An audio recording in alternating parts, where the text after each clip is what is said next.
안녕하세요. DC백 터보 183강 시작하도록 하겠습니다. DC백 터보를 장착하면 장착과 동시에 엔진에는 확실하게 변화가 발생합니다. 바보들과 사기꾼은 이해하지 못합니다. 자동차 메이커 연구진한테 물어보셔도 이 부분을 맞다 틀리다 할 수 있는 엔지니어는 그리 많지 않을 것입니다. 그러면 DC백 터보를 사용한 차주분이 이러한 것을 느낀다. 한번 들어보시고 그 부분에 대한 설명을 해드리도록 하겠습니다. 으르렁 터보는 결정적인 차이가 으르렁 터보 달았을 때 주행이 딱 장거리 주행이 끝나고 이제 그 DPF 쪽에 가보면은 DPF가 만지지도 못해 그 정도로 달궈져 있거든요. 이게 손으로 만지면 뜨거워할 정도로 달궈져 있어요 항상. 근데 요 DC100 터보는 항상 미적지근해. DPF가 그렇죠. 미적지근해요. 네. 근데 배기구는 엄청 뜨거워요. 근데 으르렁 터보는 DPF는 엄청 열받아 있는데 배기에서 나오는 거는 그렇게 뜨겁지는 않거든요. 차주분이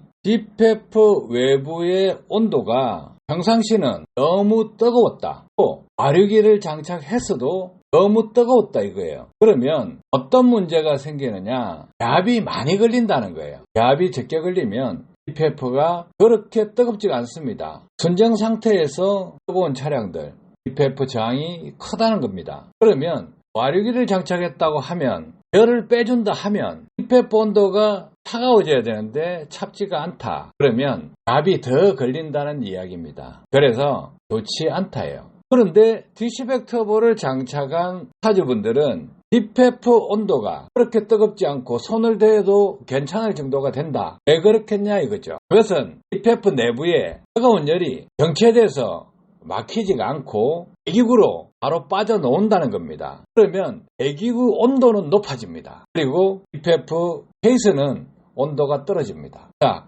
이렇게 되기 위해서는 더 전 단계에 뭐가 있어야 되냐 이거예요. 흡입 압축 폭발 배기 행정에서 흡입 행정에 공기가 많이 들어와야 됩니다. 많이 들어오게 하려 그러면 흡기구에 공기를 가압시켜야 됩니다. DC백 터보는 흡기구에 장착이 됩니다. 어떻게 가압시키느냐? 흡입 공기 및 연소가스가 흡기구로 역류되는 것을 역류를 억제해서 가압을 시켜줍니다. 그러면 공연비가 개선돼서 연소 효율이 높아집니다. 동일한 연료를 분사함에도 왜 배기가스가 많이 나오느냐? 더 나오는 이유는 흡입구로 공기량이 더 많이 들어갔기 때문에 연소율이 높기 때문에 배기가스가 많이 나옵니다. 연소된 배기가스입니다. 카본 슬러지가 적게 나옵니다. 그러면 DPF로 공급되는 배기가스의 풍량은 증가합니다. 멍청하거나 바보들이나 사기꾼들은 풍속과 풍량을 구분하지 못합니다. 풍속은 단면적을 축소시키면 풍속은 증가합니다. 그런데 그 저항 때문에 풍량은 감소합니다. 그래서 Q는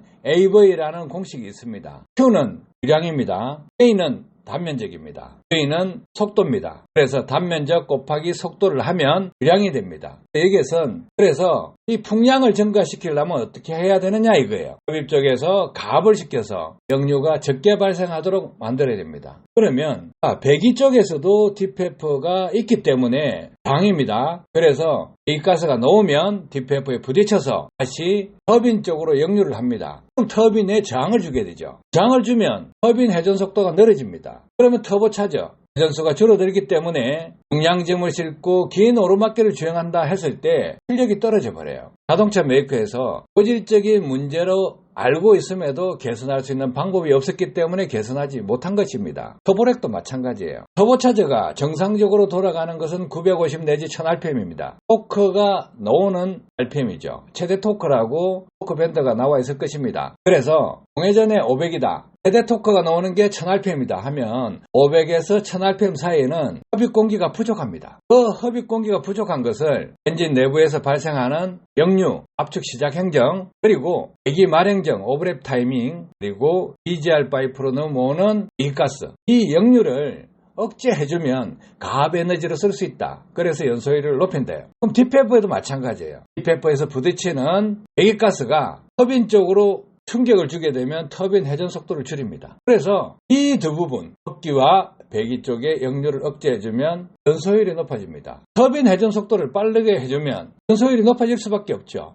여기다가 흡기 쪽에서 가압을 시켜준다. 그럼 또 연소율이 높아집니다. 그리고 DPF 쪽에 가압이 걸리는 걸 줄여준다 이거예요. 그럼 어떻게 줄이느냐 이거예요. 왼쪽 사진에 보시면 디시백이라는 로고가 박힌 디시백 터보가 부착되어 있습니다. 디시백 터보를 중간으로 두고 터보 차저 방향은 압력이 떨어집니다. 디시백 터보에서 DPF까지는 압력이 높아집니다. 왜 높아지느냐? DPF에서 부딪혀서 발생하는 역류를 엔진 쪽으로 가지 못하게 하기 때문에 압이 높아진다 이거예요. 그리고 압이 높아지면 이 배기가스는 어디로 가느냐? 배기구로 나오죠.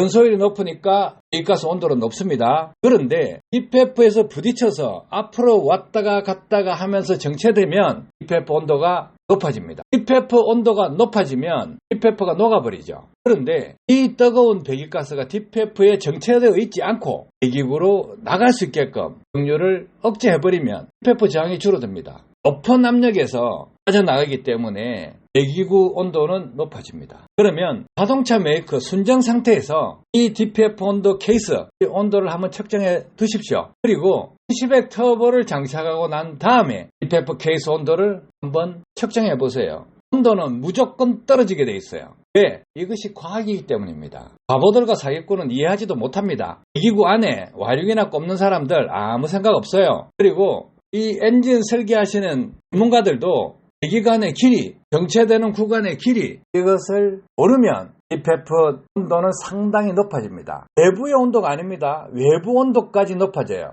DPF 내부 온도가 높아지면 잘 타겠죠. 연소율이 높아지겠죠. 그런데 더 뜨거운 열이 정체대가 있으면 DPF 외부도 뜨겁다 이거예요. 그러면 잘못된 거예요. DPF 외부 온도는 차가운데 내부 온도는 뜨겁다. 그러면 연소율이 높아집니다. 배기 저항이 줄어듭니다. 그래서 오른쪽 사진과 같이 배기구 출구 쪽, 출구에서 나오는 배기가스 온도는 뜨거워야 된다 이거예요. 자동차 메이커에서도 이해하는 사람 거의 없을 것입니다. 그리고 자동차 공학을 전공했다, 엔진을 전공했다 하시는 분들도 이 부분에 대해서 한 번도 생각 안 해보신 분들이 거의 대다수일 겁니다. 아시겠죠? 그래서 디시백 터보를 장착하면 차가 잘 간다, 뒷땡김이 없다 하는 이유가 이런 부분 때문입니다. 자, 튜닝을 좋아하시는 분, 승용차 하시는 분들 가운데 튜닝을 좋아하시는 분도 있을 것입니다. 가변 배기를 하죠. 가변 배기 왜 합니까? 가변 배기를 하면 고속 회전에서 출력이 올라간다는 거 다 알죠? 왜? 배기 저항이 줄어드니까. 그러면 이렇게 화물차에서 배기 저항을 어떻게 줄일 거냐 이거예요. 디시백 터보는